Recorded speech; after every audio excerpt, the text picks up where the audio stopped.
Assalamualaikum warahmatullahi wabarakatuh. I am Iwan Kurniawan from before 2017.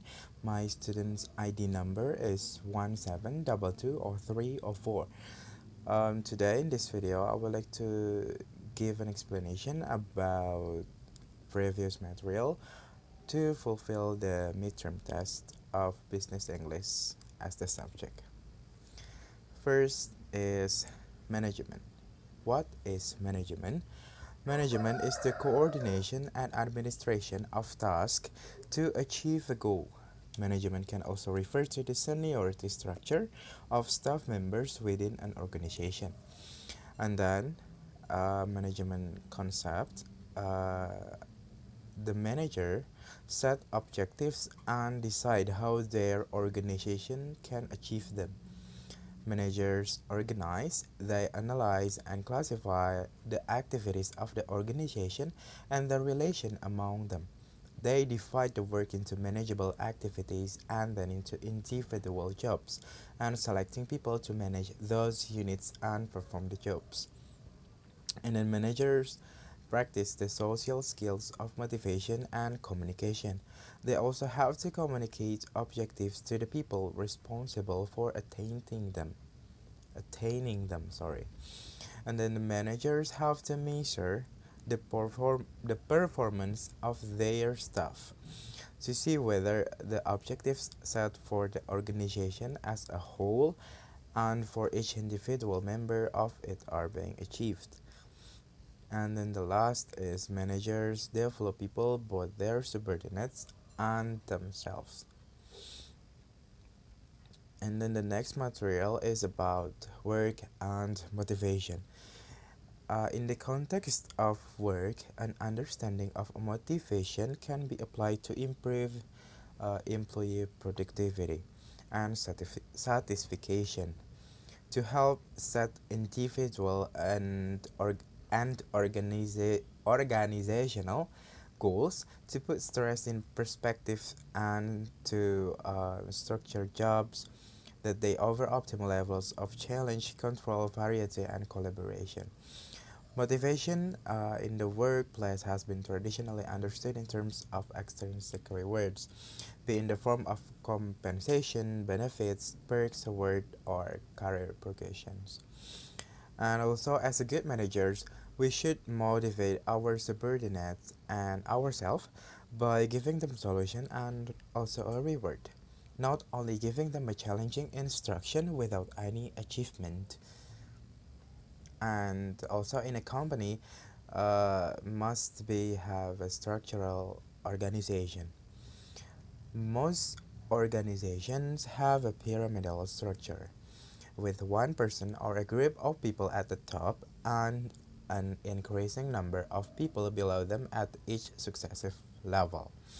There is a clear line or chain of command running down the pyramid. All the people in the organization know what decisions they are able to make, who their superior or boss or supervisor is to and to whom they report, and who their immediate subordinates are, to whom they can give instructions.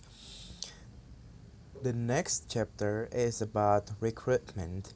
Recruitment is the process of identifying, attracting, interviewing, selecting, hiring, and onboarding employees.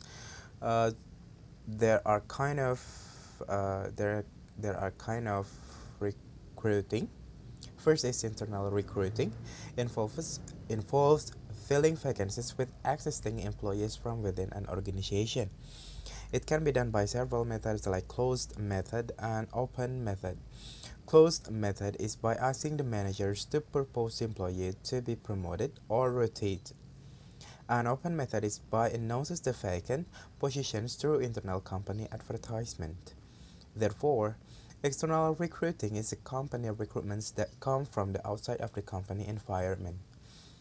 There are several methods that can be true in external recruiting.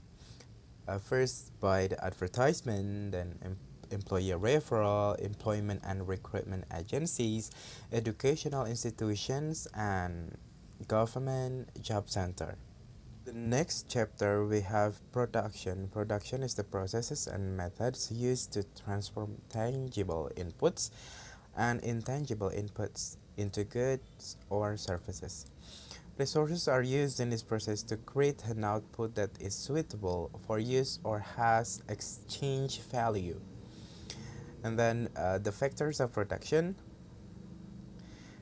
Production of a commodity or service requires the use of certain resources or factors of production. Since most of the resources necessary to carry on production are scarce relative to demand for them, they are called economic resources. Resources, which we shall call factors of production, are combined in various ways by firms or enterprise to produce an annual flow of goods and services. The first factors is land. Labor and capital do not work independently or in isolation. There is need to combine these factors and coordinate their activities. This twofold function is performed by the organizer or the entrepreneur. Like land, labor, labor is also a primary factor of production. The distinctive feature of the factor of production called labor is that it provides a human service. It refers to human effect of any kind, physical and mental, which is directed to the production of goods and services. Labor is the collective name given the productive services embodied in human physical effort, skill, intellectual powers, and trends. Labor differs from land in an important way. While land is a stock, labor is a flow.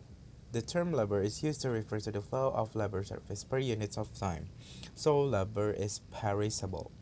Capital. Capital, the third agent or factor, is the result of past labor and it's used to produce more goods. Capital has therefore been defined as produce means of production. It is a man-made resource in a broad sense, any product of labor and land which is reserved for use in future production is capital. To put it more clearly, capital is the pool of wealth which is not used for the purpose of consumption but is utilized in the process of production. Tools and machinery, bullocks and plow, seeds and fertilizer and turns are examples of capital. And the last material is logistics. Logistics refers to the overall process of managing how resources are acquired, stored, and transported to their final destination. Logistics management involves identifying prospective distributors and suppliers and determining their effectiveness and accessibility. The goal of logistics management is to have the right amount of a resource or input at the right time, getting it to the appropriate location in proper condition, and delivering it to the correct internal or external customer. Maybe it's enough from me. I am sorry if there's any mistake. Thank you for your attention. Wassalamualaikum warahmatullahi wabarakatuh.